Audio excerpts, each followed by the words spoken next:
Hello, hello, hello. So, like in this part, this is part of our series on ANC failures and ANC victories. This part is one of the victories, and it's the constitutional democracy and the constitutional rights, like our Bill of Rights. I am very, very fond of the South African Constitution. I remember at school when we became a democracy. After that, how old was I when we became a democracy? I was 10. Yeah, I was 10 years old. No. I was 14. Yeah, I was 14 years old. And yeah, okay, well, apartheid was abolished in, 1990? 1990, I think, it was abolished, but we were still not democratic. Like any, dictatorship, usually before you go to democracy, there's like a transition period. It was like for example, it was like that in Spain, I believe, like when Franco died, there was like some period, like a transition period. It was the same in Chile, it was the same in Argentina. Before, so you get like a president, before you get a fully democratic president. So it was like the same in South Africa. The National Party was in power until the negotiation process was finished, which culminated in the first democratic elections of, I believe, April 1994. Yeah, so I was 14 at that time, and 10 when apartheid was abolished. Although I remember some of apartheid, especially the separate bathrooms, the benches was insane. Just separate benches sitting in separate places. That's crazy. That's why, this is I haven't mentioned it in one of the videos yet, which is strange, because this would be the 8th hour of filming, and I didn't mention, although I guess I can make a apartheid video, and I should. I've made one before, but I deleted it because I felt it was too short to go into a period of a 40-year history. It deserves maybe a 16-hour series, but much similar to what I'm doing with the ANC now. In any case, yeah. So, for example, this apartheid thing where you had there's so many things that they did wrong, but what the ANC fixed. In any case, massive tangent. Getting back to my story. So, when I was 16 at my school, they gave us the Constitution. It was so cool. They gave us little copies of the Constitution, the basic rights, so the common law, and yeah, we could read it and so on. I want to actually go through I want to do a video on the Constitution because it's pretty interesting. So, a lot of people, when it came out, people thought it was awesome. It protected so many people, LGBTQ minorities. It protected languages. It protected the rights to, let's say, education, electricity, food, shelter. That was that's law.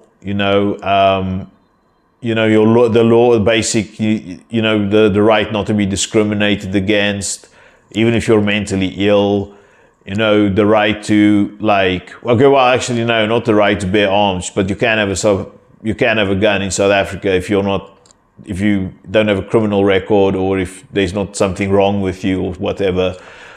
So I believe it's one of the most liberal constitutions in the world. And yeah, for example, we were the 5th nation in the world, South Africa, that legalized gay marriage. And I think we were one of the first to legalize polygamy.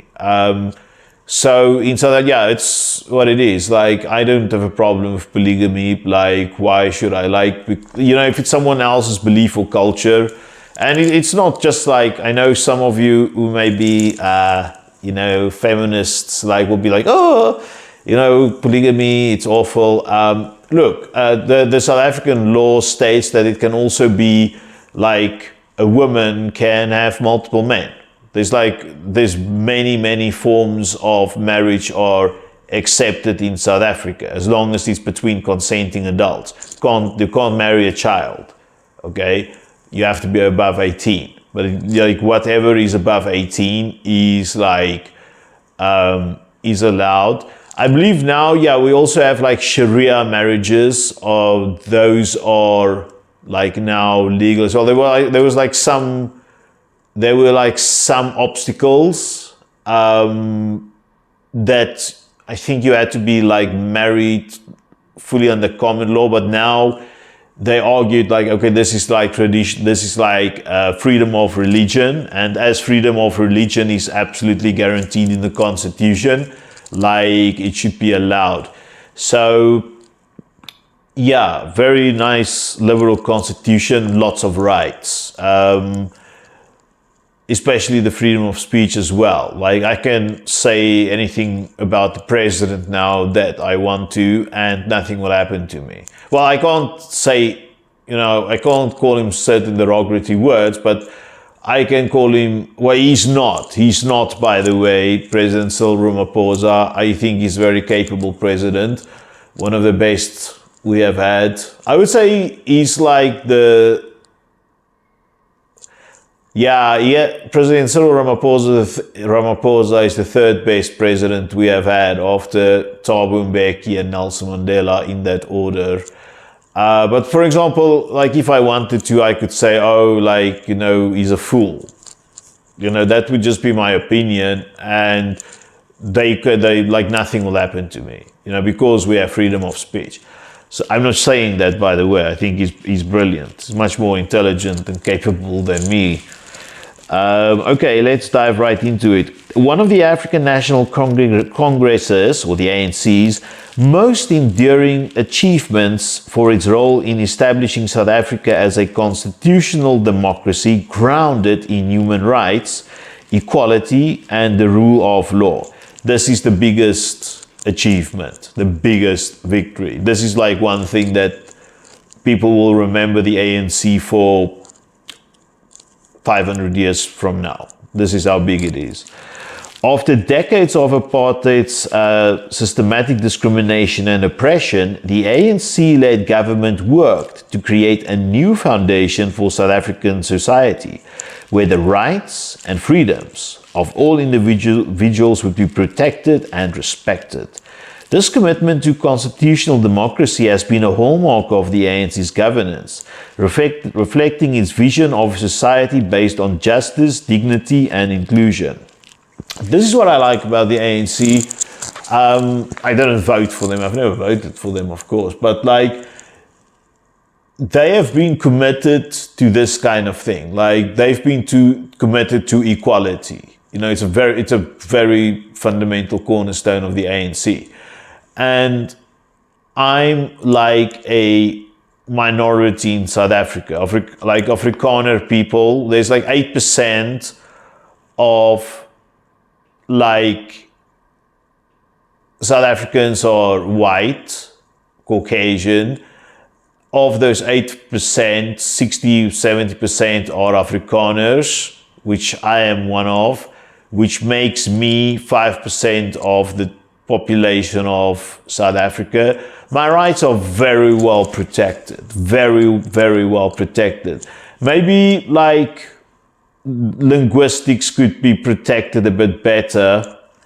That's like for another video, but bottom line is I'm very well protected, and it's not just me. It's like, you know, so many people, you know, like, you can't just fire someone for being pregnant, for example. You know, like, that used to be the case. Like, you know, you can't fire someone for having, you know, or a disability. You know, this is like, you know, equality, like now for me, if I'm in any place in the world and I see there's inequality, I'm like, you know, WTF, this is so weird.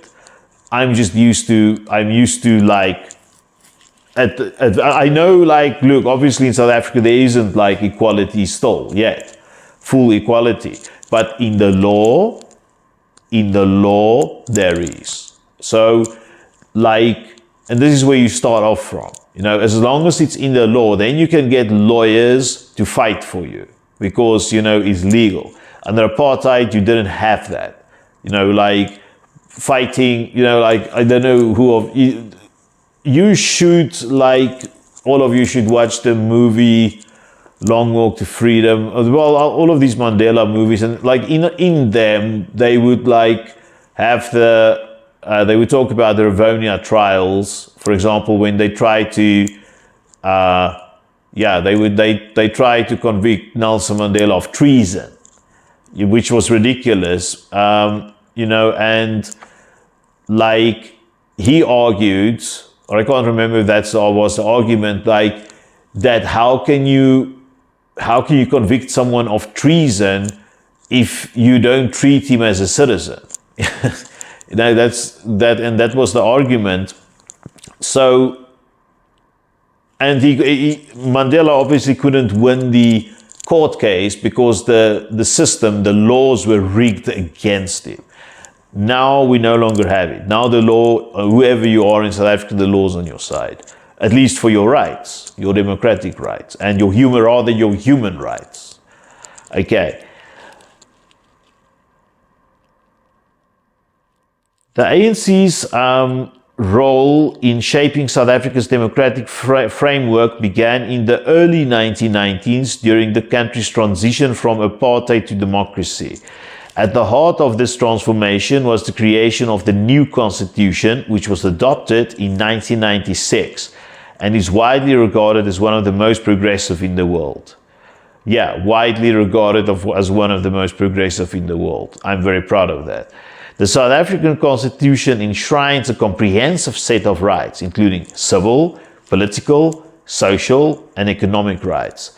It also establishes democratic institutions to safeguard these rights, ensuring that no South African would be subject to the injustices that characterized the apartheid era. One of the ANC's greatest contributions to constitutional democracy is its unwavering commitment to human rights and equality.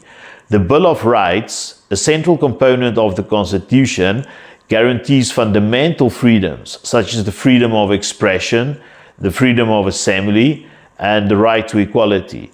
It also includes socio-economic rights, such as access to housing, healthcare, education, and social security, recognizing that true freedom requires not only political rights, but also economic empowerment. The ANC's dedication to these principles reflects its belief that a just society is one where everyone can participate fully and equally in the life of the nation. So, yes, it's great, you know, like freedom of expression, you know, to express yourself, you know, to wear like a t-shirt, you know, like with whatever is on it, like a t-shirt with like boobs on it, you can wear that. Freedom of assembly, you know, like you can, you know, the right to strike, for example, the right to picket. Like, if you want to picket against, let's say, Israel for like its wars, you can do that. If you want to picket against the United States for intervening in Iraq, you can do that. If you want to picket against, you know, whatever, like smoking, against smoking, you can do that.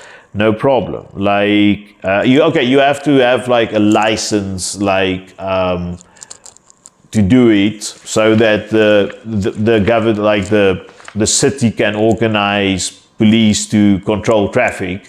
But the license to picket or sorry, the permission to picket will be granted to you.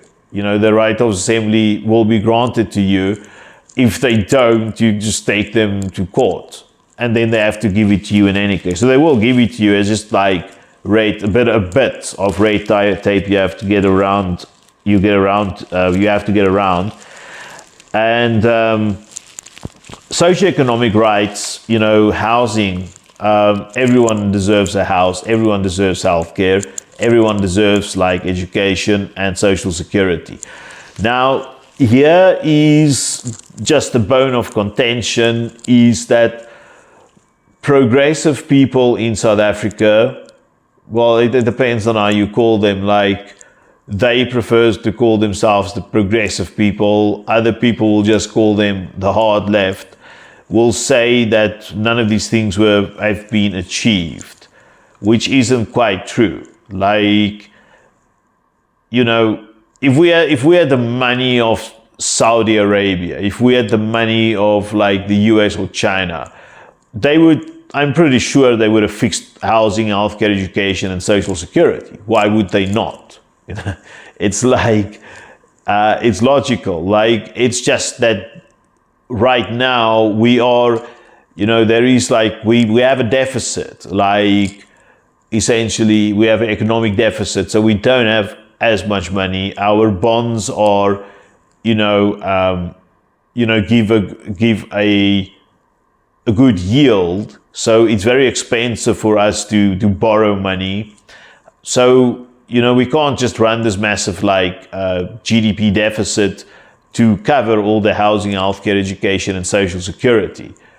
Although it will be super nice, and it is a right. It is a right. So something has to be done, but it's just, you know, how do you practically, you know, do this? The ANC-led government also established institutions to protect and promote human rights, commonly known as Chapter 9 institutions, named after the chapter in the Constitution in which they are enshrined. These institutions include the South African Human Rights Commission, SAHRC, the Public Protector, the Commission for Gender Equality, and the Auditor General. Each institution has a specific mandate to hold the government accountable, protect citizens' rights, and promote transparency and good governance. By creating these institutions, the ANC aimed to build a robust framework for upholding democratic values and preventing the abuse of power.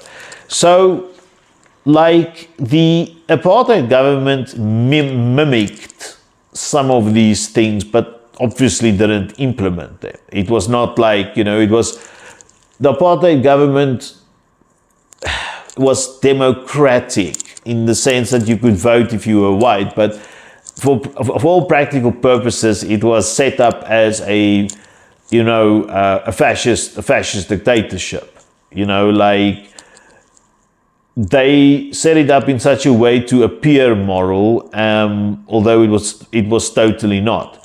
So the ANC, what would be also one of their enduring legacies would be the SAHRC, or the South African Human Rights Council, where when your human rights have been violated, you can go there. It's like, so we have criminal courts, we have like civil courts, and then we have this South African Human Rights Court, and essentially, you know, you don't need a lawyer. A lawyer will be appointed for you, and let's say someone used a common thing that will happen is like, you know, someone will be racist towards you, or like not allow you to stay in a bed and breakfast because you're black. Okay, something like that. Or I mentioned in another video, you know, this bipolar woman who was overseen for a promotion because she's bipolar, even although she was taking her medicine. You know, if like you're fired for being pregnant. Okay, well, actually, that's already a labor violation, but like anything that, you know, like if the other laws have failed, but your rights are protected in the Constitution, these guys help you. And like they have a very broad writ of power. It's like I will do a video about the SAHRC because I think this is a fabulous institution and people should know. Like I want to make a video, like the first part will just be a brief introduction about the SAHRC for international audience, and then I think the rest I'll just dedicate to South Africans so that they know their rights. Okay, the next one they created was the Public Protector. Now, the Public Protector is also a great institution. The problem though was it depends, like the person is assigned by the president. And President Zuma, or I just call him Zuma usually, like he like appointed this person called, what was her name? I forgot her name, but like she essentially just like did the president's bidding. She protected him from all of his corruption cases, all of his violations, and there were like many legal violations. Essentially, think of like Jacob Zuma's Donald Trump. There's like many parallels, and she basically protected him against all of like the lawsuits, and we couldn't remove her from the office because this office is so ensconced and it's so protected. So this was like one weak point. The lady before her, Thuli Madonsela, was a very good public protector. She like actually protected the public against, you know, the wolves and the charlatans and the other predators out there trying to bite the little man. She actually did her job. The one after her was like pretty poor. Then, okay, the Auditor General as well, like I believe stops corruption. So like if you're a municipality, you get audited. And if you get like a, what do they call it? Yeah, an unqualified audit, then you are clean. Like then there has been no corruption. And yeah, so it's good that there's like a anti-corruption watchdog as well. Then there's like a whole bunch of these Chapter 9 institutions, and they are all good. There's like one that they call the Green Scorpions, and they look after the environment. For example, that people don't just dump toxic chemicals into the rivers. The Constitutional Court, South Africa's highest court, plays a pivotal role in safeguarding constitutional rights and ensuring that laws align with the principles of democracy and justice. The ANC champions the establishment of the Constitutional Court as an independent body with the authority to strike down laws that violate the Constitution. The court has been instrumental in advancing human rights, ruling on cases related to equality, freedom of expression, social rights, and more. Its decisions have strengthened the rule of law and reinforced the ANC's commitment to upholding democratic principles. The court's independence has been a cornerstone of South Africa's democracy, reflecting the ANC's understanding of the importance of checks and balances in a just society. Once again, the Constitutional Court, I would say this is even a stronger legacy than the South African Human Rights Court. And I would almost dare to say, like, this is the penultimate episode of the victories of the ANC. After these, we will follow the failures. We'll look at the failures. But the mere fact that the SHRC was established is fundamental. This would go down as a absolute historical legacy of the ANC that can never be taken away. And the judges that have served on it were exemplary judges. It's not just any judge. And I feel that the quality of the judges of the South African Human Rights Court is better, for example, than the judges of the Supreme Court. Like the judgments coming out of the Constitutional Court are always very fair. It will, for example, quite often people will come to the court with two different interpretations of the Constitution, and then the court will make a ruling on it. For example, there's like this, quite often happens is that there's this language issue. Like, for example, the right to association and the right to use your native language is protected by the Constitution, but so is the right to education. So essentially, like, there was a fight to protect Afrikaans in schools as the primary medium of like education, and this was in a school where, let's say, there weren't other schools for black children to go to. And remember that black children then would primarily speak English. Maybe some Afrikaans, but mostly English. And then you have to like learn all of your subjects in Afrikaans. It would be like super difficult.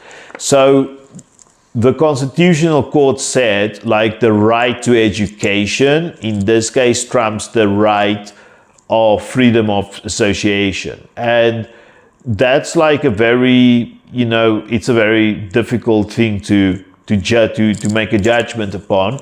But the Constitutional Court does these kinds of things. And then with every ruling they make, they create jurisprudence, and it essentially like makes their job easier. And there's one issue though, is like, it depends, like, the Constitutional Court is like the judges, or all judges are appointed like you by the JSE or the Judicial Service, or the JSC, the Judicial Services Committee. It's a committee of Parliament. And the problem, the weak link for me, the only weak link in this entire process is the JSE, because the JSE is just a bunch of parliamentarians, and parliamentarians can be very dodgy. Almost anyone can be a parliamentarian, and it's not necessarily good people. And some judges, good judges, have been blocked from like being judges, like let's say on the Constitutional Court, and now and then a bad judge will slip in. But it doesn't happen often. Like, usually, like, and with the Chapter 9 institutions as well, like, it has to be voted on by Parliament, and like now and then a bad, like, oh yes, like the bad one I spoke about, the bad public protector. Getting back to the public protector, Busiswe Mkhwebane. Yeah, Busiswe Mkhwebane. She was the worst, and she was there for 6 years, kneecapping the country, protecting Zuma against, everyone who wants to sue him, rightfully, because he's a criminal, and like, allegedly a criminal, and essentially, eventually now she's been pushed out. Because like she broke the law as well, and she lost all of her court cases, and now she is gone. But it actually, like, it didn't matter, because by the time the courts told her to leave, her time was up in any case. So there are weaknesses in the system, but once again, like these are the victories of the ANC in the sense that they designed it with the best of intentions. And with the assumption that we have rational and competent members of parliament, then the system works perfectly. The ANC has also made significant strides in promoting gender equality and empowering women. Recognizing that gender equality is essential for a truly inclusive democracy, the ANC government has introduced policies and legislation to address gender discrimination, supports women's rights, and increase women's representation in public life. South Africa's constitution prohibits discrimination on the basis of gender, and the ANC has worked to implement these protections through measures like the Promotion of Equality and Prevention of Unfair Discrimination Act. The ANC has also promoted women's representation in government, achieving one of the highest percentages of female parliamentarians in the world. Through its commitment to gender equality, the ANC has taken important steps toward building a society where women's voices are heard, respected, and empowered. So it's true that women, like in theory, like let's say in parliament, 51% of the representatives should technically be women because they are 51% of the population. 51% of the board of directors of a company should be women. Once again, because of population representation, this is obviously not true, most of the times.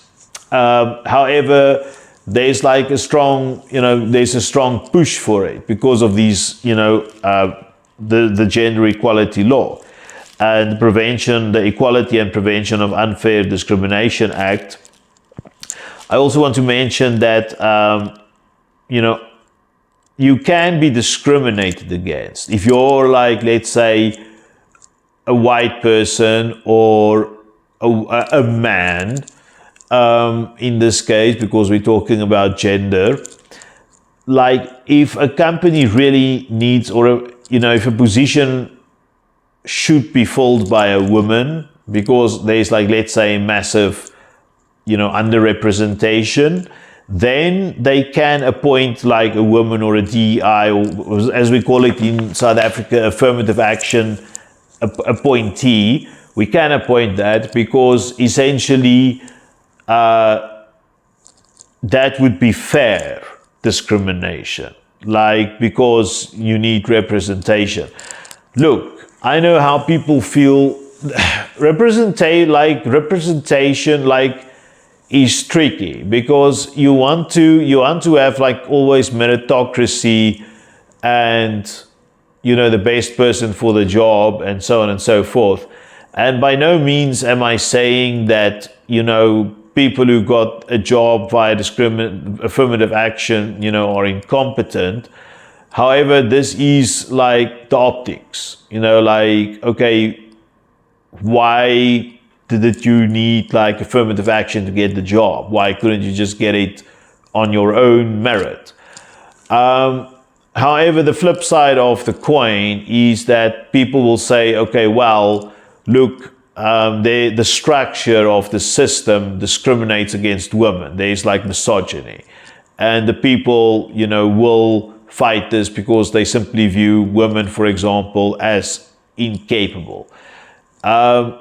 So, I hate saying both sides are true, but, it may be, I'm not sure, how to think about this or how to approach it. I think, philosophers or whoever, they should pay more attention to this and come up with a solution. I think diversity is important. That is, if you look at business strategy, for example, if you do it as a subject, That is like, and marketing too, like those subjects will tell you, like the theory that with diversity, like you can't just have a company with a bunch of boomers and, let's say, Gen X people, like, because they're getting old, like they're not as creative as young people. And if you have a company without any women, the probability of having a man to think, like having men think about each and every like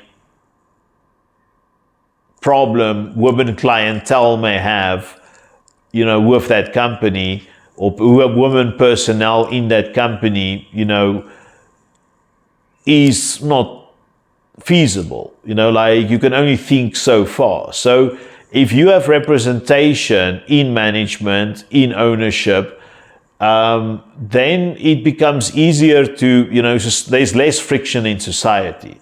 That's why you want this. It's not, a lot of people feel like that this is like revenge. They feel that there's this, affirmative action and triple BE, broad-based black economic empowerment, is some form of retribution, punishment for apartheid.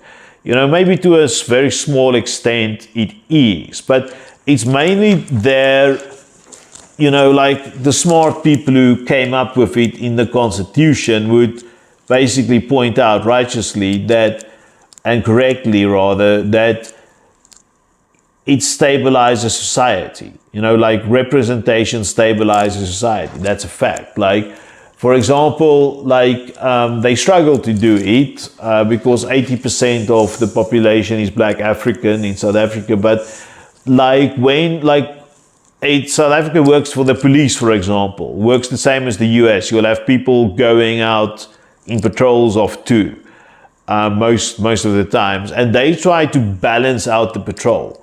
Like, male, female, black, white, Indian, black, mixed ethnicity, black, so that if there's some issue, like arresting someone, that the police presence is diverse, and then that, in theory, will basically de-escalate, the situation.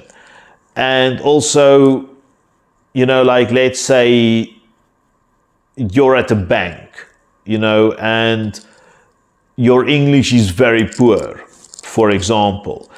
If there's like diversity in customer service, then you can be helped. If you can't be helped as a client, you're going to cause, a raucous, because you can't be helped by the institution because there's no diversity. So diversity is of crucial importance, and people should realize it. I know meritocracy is also of crucial importance, and it's difficult to balance these two, but they should be balanced, and people should come up with a solution to have both. But yes, like you need to have diversity. This is like basic sociology, like basic theory of how a society will remain stable. Like a lot of these policies we spoke about, like in the ANC, what they did is an attempt to go from the unstable society we had to the much more, we're still unstable in many ways, but it's way more stable now than it used to be. And it's because of things like this gender equality laws. Like women used to have, women was also, up until relatively recently, I think the 30s or something, women couldn't even vote. And black women were like, and is still probably the the worst off in society as a group, as a demographic. So you do need to do something to help them, or else it's just going to be this perpetual situation where this group of people are discriminated against, and it's not helpful for anyone, like, to have this. So it's great that we have gender equality in the country, like also, and especially if someone falls pregnant, maternity leave, these things are of crucial importance. The ANC's commitment to LGBTQ plus rights has been another significant achievement in the realm of constitutional democracy and rights. South Africa became the first country in the world to explicitly prohibit. What? South Africa became the first country in the world to explicitly prohibit discrimination based on sexual orientation in its constitution, a groundbreaking inclusion championed by the ANC. The government has since passed legislation to protect LGBTQ's individual rights, including the Civil Union Act of 2006, which legalized same-sex marriage. By promoting LGBTQ plus rights, the ANC has affirmed its belief in a society where all people are equal, regardless of their sexual orientation or gender identity.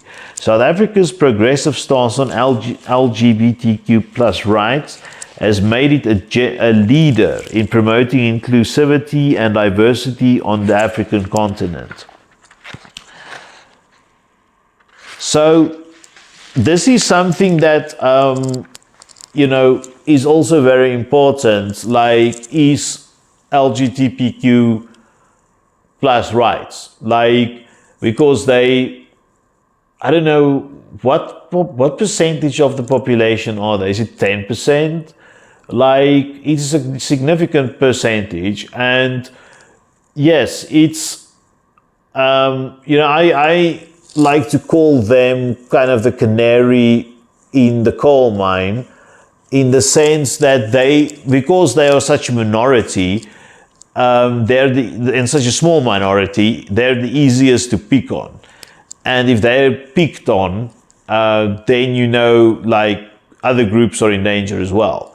So it's very good that we protect them in this way. Now, there are, and like, for those of you who are gay or, lesbian or queer or transgender, I understand that still, like, you may still be in danger in some places in South Africa, usually in slum areas, poor areas where, with poverty, unfortunately, violence is always present. But at least, it's a start. Like, you can't be, like, no one can stop you from working, which is, if you're gay, which is a great start.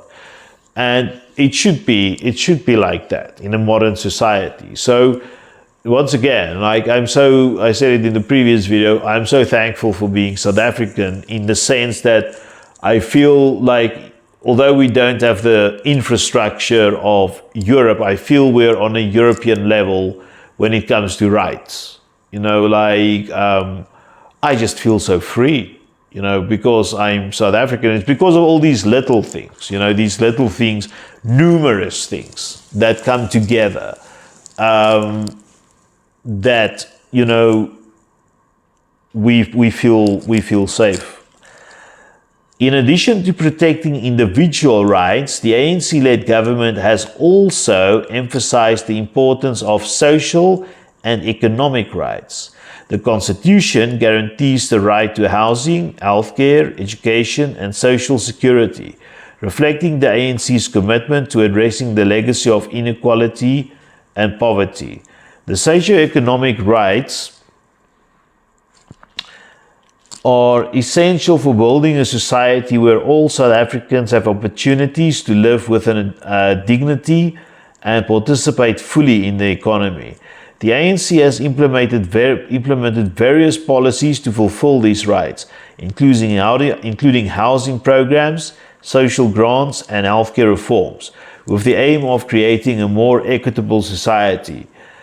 So we covered a lot of this in the previous videos, but it's good to like mention also like social and economic rights, in the sense that with economic rights, like it's much easier to, you know, create a business, you know, to hustle,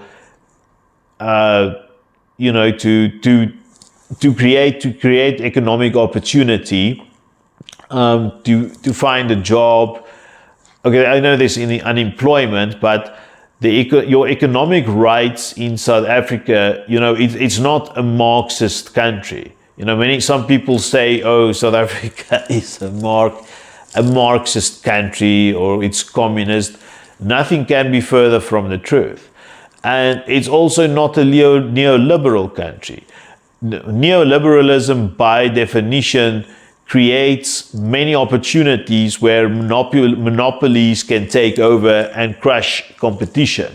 Like, for example, in South Africa, we have the Competition Commission, which essentially like will force companies, like if they form a cartel. There was this famous instance of like a bunch of big companies getting together, and they formed the bread cartel of all things. Can you believe it? Like, and they pushed up the price of bread, and luckily they were caught out, and they had to pay. Oh my word! The amount of money that they had to pay back to the government as a, you know, as a punishment was quite severe. And it's good, you know, like your rights are protected like this. The Competition Commission, they intervened in many cases, you know, where like the rights, I think that the same went for, I think, data, like, you know, data was too expensive. I think they intervened. If you're a lawyer, please like tell us more about the economic rights, how the Constitution has worked, and like, you know, cases that's been won. Then your social rights as well, you know, education, healthcare, these are rights, like, or else it will basically just lead to a unstable society. I know South Africa is unstable at present, but it could have been worse. It could have been way worse. You know, if you go and look at other places like Haiti or Venezuela or, you know, whatever, you know, like the ANC hasn't gone there. You know, like, and South Africa is kind of better off to a certain extent than, let's say, Chile, which is like this model of neoliberalism, in the sense that if you're trapped in poverty in Chile, you have very few rights. Where in South Africa, the law is on your side. You can't be trapped, you know, like, yes, you can be trapped in a circle of poverty, but you're not legally trapped in it. Like, you can, you know, the law is on your side. You can basically sue the government, like, for many things, you know, like social grants as well. Like, okay, the social grants are very, very little. I think if you're unemployed, you get like, if you're an unemployed student, you get like 350 rands like a month, which is nothing. Okay, it's nothing. But that 350 rands, it's like, to take it to dollars, divide by 18. Look, it's better than zero. And I've said this many times, like, you know, whatever the ANC gives, like how little it is, it's still better than zero. The ANC's dedication to reconciliation and healing after apartheid was exemplified by the establishment of the Truth and Reconciliation Commission, or TRC, in 1995. Led by Archbishop Desmond Tutu, the TRC was tasked with investigating human rights violations committed during the apartheid and promoting reconciliation between perpetrators and victims. The TRC allowed victims to share their stories, while perpetrators could apply for amnesty in exchange for full disclosure of their actions. This process was essential for South Africa's healing, as it provided a platform for truth-telling, accountability, and forgiveness. The ANC's support for the TRC reflected its commitment to building a society where justice and reconciliation go hand in hand, setting a global example for post-conflict resolution. Now, yes, the TRC, or Truth and Reconciliation Commission, got and still receives a lot of flack for letting people go who committed crimes against humanity. First off, look, it's not the TRC's fault if some of the perpetrators lied, okay, and hid their actions away. It was just a commission. It's not like they had, 100,000 employees gathering evidence like the FBI, to make sure there's accountability for each and every person, out of 30 million people or whatever. It's just not possible. And they did the best with what they had. And anyone with a conscience basically went to the TRC and asked for forgiveness from all sides. Remember, whether you're the ANC also committed some war crimes or crimes against humanity, and many of their cadres or their people, their army people, their freedom fighters went and asked for forgiveness, which they got. And the same from the apartheid side, like the security services. And look, if those people didn't do it, if they didn't go and do a full disclosure, remember, many bodies were buried in places or disposed of in places no one else knew of, so, I have never had a family member murdered with a missing corpse, but what I've seen is that, in movies and stuff, so I know little about this, but it's worse, it's bad, it's really bad if someone that you know and love gets murdered, but it's way worse if you don't know where their body is. There is this is universal human value. It's if you don't know where their body is, it's way worse. And the TRC helped with that. And it also acted, there was so much crying during the entire process, and it was a long process. They toured around. There was a tour going from city to city, town to town, village to village sometimes. And it was a huge healing process. Now, many people didn't go there, because they committed, let's say, extrajudicial killings that wasn't approved of even by the apartheid government itself. The most famous one being Eugene de Kock, I believe. I'll do an episode about him. He was he was probably the most notorious hitman or sicario for the apartheid government. And he kind of worked judicially, and he wasn't fully honest. And he didn't show enough remorse. That's why he got convicted. But essentially, this thing worked. Now, the criticism is that, look, the people who perpetrated crimes against humanity weren't all punished and stuff. Now, because this is still part of we will get back to the TRC in the failure section, but because this is the victory section, I've got this thing to say to people who think it's a failure. Why, point one, why is it then copied in other places in the world? The TRC is frequently mentioned as, a model of success, and it's copied by other countries coming out of civil war or civil conflict, where you get amnesty for full disclosure. Like, that's become a model now, and it's a very effective model. Secondly, can you see that it basically, stopped, it helped to stop a civil war, like in the sense that it allowed people,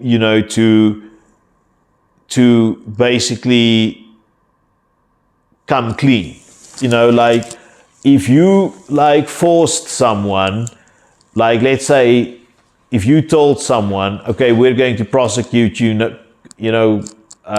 no matter what happens, we're going to prosecute you, there's a chance that that person will go underground and start acting as a terrorist, like because they know they're screwed, like legally.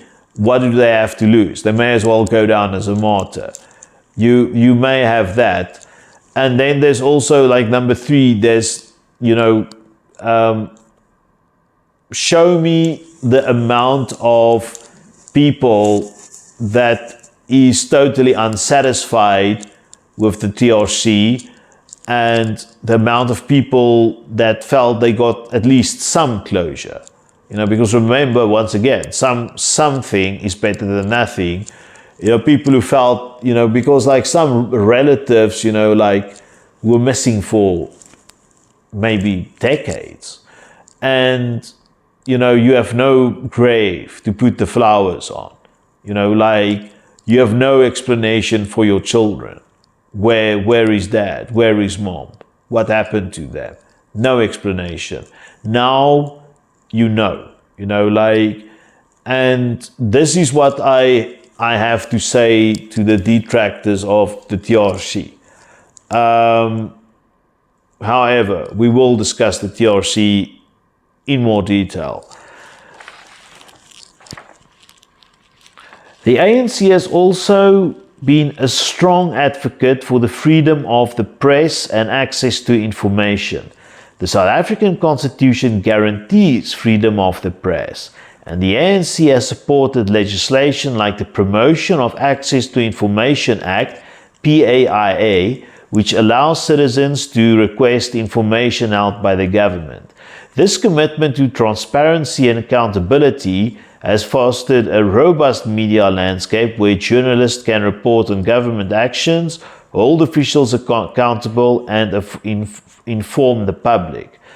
A free press is essential for a healthy democracy, and the ANC's support for press freedom demonstrates its commitment to openness and accountability in governance. So, yes, a freedom of press, there is this book called Why Nations Fail, and one of the reasons why nations fail is because of the failure of a free press. And that's one of the reasons, for example, why our neighboring countries of Botswana and Namibia is doing so well, is because their press is even freer than ours. Like Botswana's press, by the way, and Namibia's press are freer than more than half of European countries. Go and check it out. It's quite cool. But still, South Africa's press is very free. Very, very free. And we know quickly, if something went wrong, we know about it very quickly. Like, the press knows about it long before the police. And then, it sits there on the internet, sometimes for years. And then eventually the police will look into it. And the police will use information gained from the press for criminal prosecutions. And the same goes for government corruption. It's the press that will unearth these things, because quite often they are more tenacious and dedicated than the police. Okay, I'm not saying the South African police is not dedicated. I'm just saying that they're overstretched and overworked, whereas the press can be more of like a laser needle thingy to find these perpetrators and expose them. And once they're exposed by the press, then the government can go ahead and start taking action against them. And freedom of press is like a hallmark of a free society. It's like, and it has become a tradition in South Africa. You had some forms, like a primitive freedom of press during the dying days of apartheid, when the government realized they can no longer just do anything they want against journalists, or else the thing will blow up in their faces. Like one of the first, like Ellen Ziller was like one of the first journalists who started just like speaking her mind. So did Max de Pre, and Max de Pre is still active today. And they would just basically go after the government. But then the ANC just took this and opened the floodgates, where essentially journalism became so much easier. Like you're not afraid. Like, yes, you can get threatened by criminals if you're exposing a criminal gang. You may get threatened, and here and there would be instances where you may get threatened by government officials, but very like kind of under the table, because if they get caught, if the government gets caught, they're screwed. There was one lady who was murdered, this Indian lady, what's it, Barbara Dukan, I forgot her name, but like there are problems, there is like some violence against journalists, but it's nothing in comparison to Mexico. Okay, it's way better because like it's taken seriously. Freedom of the press is taken very seriously in South Africa. That's why for me also, like when I go to a place and you're not allowed to speak your mind, I'm like, really? What's going on here? And for me, this is another massive ANC victory which they will be remembered for, and which you can't take away from them. Now, the detractors will say, typically, but the press is skewed and biased, and in some cases they are right. But in general, you can say that, but you need proof. And then if your proof is accurate enough, if it's strong enough, you can sue them. You can sue the press, because you can also not slander someone. And quite often these detractors of the press who claims that the press have some political agenda, they don't go ahead and sue the press. And the press, they do get sued, often successfully, and then they have to print a redaction with an apology in the paper for maybe a week or whatever. But yeah, if you have evidence against the press, you go ahead, and report them. There's actually, you can go to the press ombudsman, I believe. That's like, they keep the stories clean and stuff. You can go there, or you can just create a civil case. And quite often the detractors of media, they can't do that. You know, there's a lot of these conspiracy theorists like, oh yeah, the fourth estate's corrupt. You cannot trust legacy media. Where's the proof? Where is your proof? Bring the proof and then take them out. You know, if you're right, you know, if you're such a crusader, take them out. But you can't, because the freedom, you know, press freedom and, you know, is so strong. The quality of press is so good in South Africa. And I will give you, I'll give you a name. Basically, the Daily Maverick is probably the best newspaper in South Africa by far. E-News is the best TV station.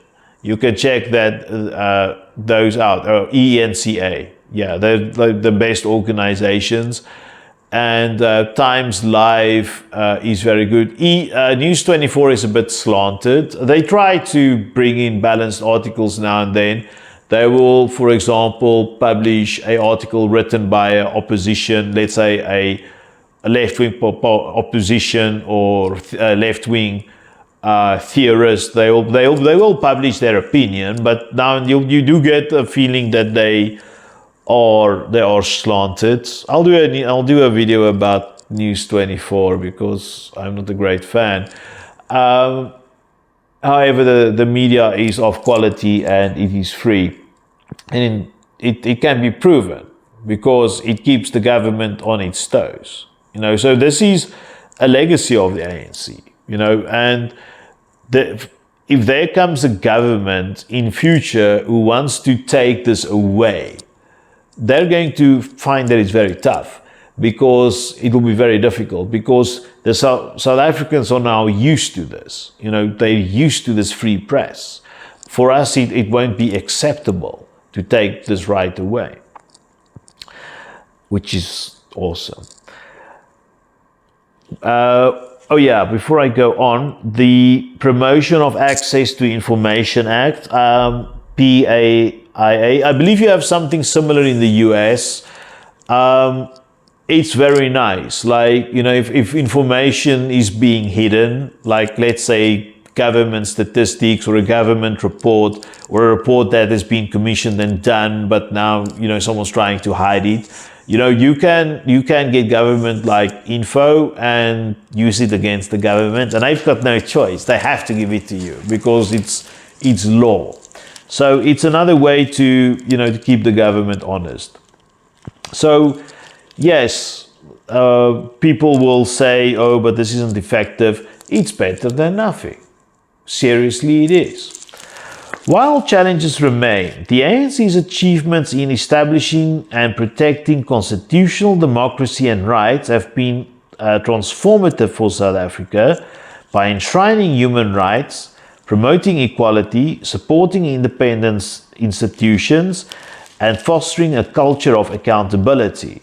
The ANC has laid a foundation for a democratic society where the rule of law prevails. These efforts have helped South Africa transition from a repressive apartheid state to a vibrant democracy that respects and protects the rights of all citizens. I'm just going to read this again because it's very important. The ANC has laid the foundation for a democratic state or democratic society where the rule of law prevails. These efforts have helped South Africa transition from a repressive apartheid state to a vibrant democracy that represents and protects the rights for all its citizens. So I feel here, you know, yeah, there can be some left-wing detractors who will say something about it, but this point I feel will be more criticized by the South African right wing, where they will say, oh, but you know, it's such a failure, and what they're trying to say is apartheid was better. Okay, let's not lie about it, because we only have 5 examples. For 6 examples. The first example is brand new. That's the new government that was like, now is November 2024.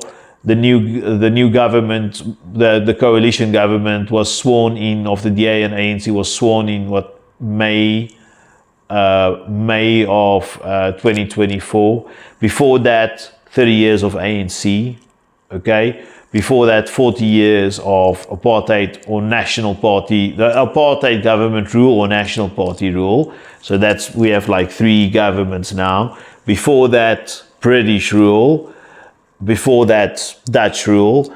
And before that, well, the original South Africa, where you had black tribes.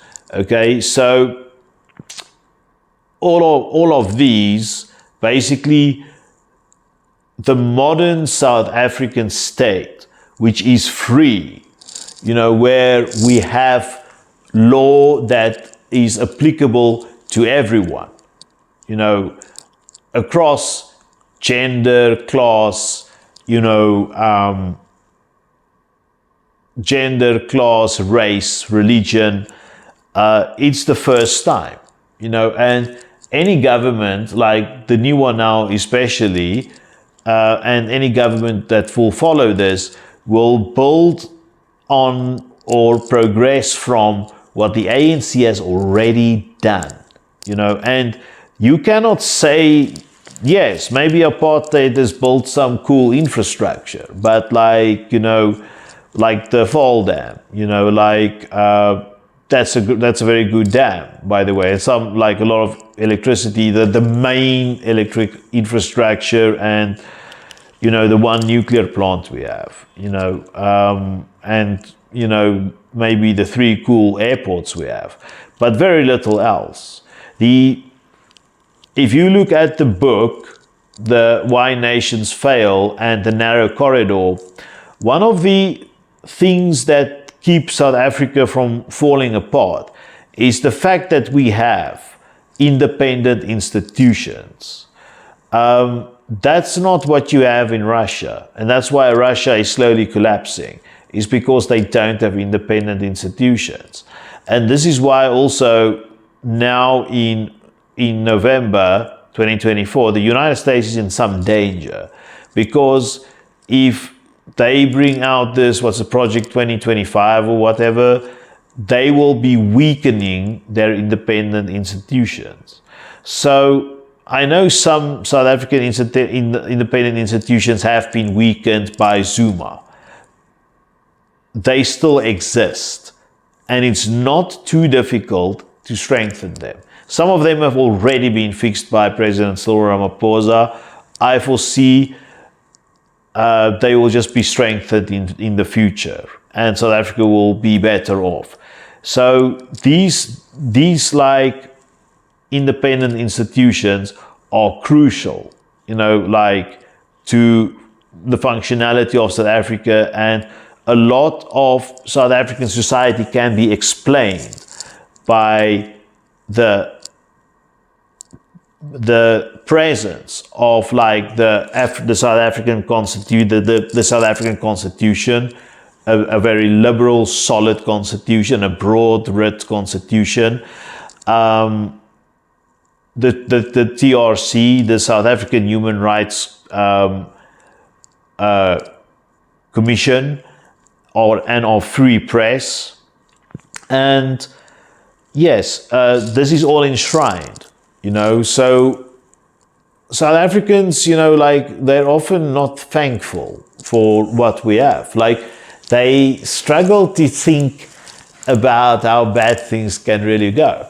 And okay, this is a very stupid, retarded example, but recently I watched the TV program, The Walking Dead, Daryl Dixon, the Book of Carol, look at that place, which is chaos, and what's interesting about The Walking Dead, the TV franchise, it's not the zombies. The zombies are they're slow, it's not a big problem. You just bash their head in and they're non-functional. The problem is the humans that have become totally selfish and self-serving, and have become predators. And this society, like, you know, in The Walking Dead, like these small micro societies that are restarting, they now have to do everything from scratch. And one of the most challenging things are to create new laws, and ones that are fair, you know, like, so South Africa has really done a lot to create this. And this is like probably the thing that makes me the most proud to be South African. A lot of people will be, oh, it is our cultural diversity, or it's our sport, or it's our food, or it's our dancing, it's our music, you know, it's our friendliness. For me, it's this. It's the Constitution and our laws that protects us and, you know, makes us the country that we are. You know, for me, South Africa is just a very poor version of the Scandinavian countries, you know, a violent version of the Scandinavian countries, because we're on their level legally. Like, legally, you know, we don't have the death penalty, we don't have torture, you know, like, legally, from a human rights perspective, we are very advanced. And that's all for now. If you are a legal scholar or a lawyer, I would like to invite you to comment on this video, whether you agree or disagree. Please give us like some solid links with proofs, like, you know, maybe highlight some laws where there's like some weaknesses. If you're a right-wing person and you believe, like, let's say, in that the right of association is being ignored, if you feel the Constitution there's an attempt to pack the Constitutional Court, please let us know, and please let us know about the ways it's being done, so we can be aware and that we can potentially fight this or protest about this. If you are from the hard left and you feel the Constitution is an obstacle to economic development in South Africa, or, you know, a fair South Africa for all people, black people, African black people in particular, if you feel that is the case, please let us know and give us a recommendation of how the Constitution can be changed. Like, both of, like, your types, right wing and left wing, give us like some ideas about what you would like to see in the Constitution, which chapters or articles you would like to see amended, and how these amendments would help to make us a better state. Thank you and very much for listening to my rantings and ravings. I hope we have learned something today, and I hope we can start a discussion around this. And yes, have a nice day. Thank you very much, and goodbye.